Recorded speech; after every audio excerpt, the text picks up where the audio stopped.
Yo, what's up? I'm very excited to announce a free update to our keyboard monitor device. Let's check out all the new features.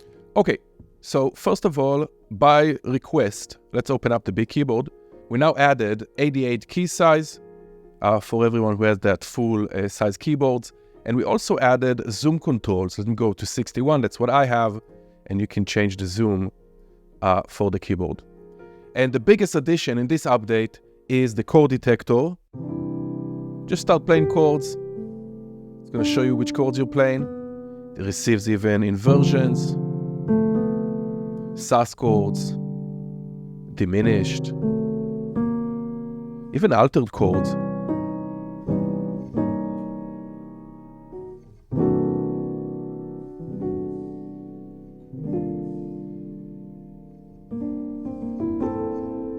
Six/9 chords.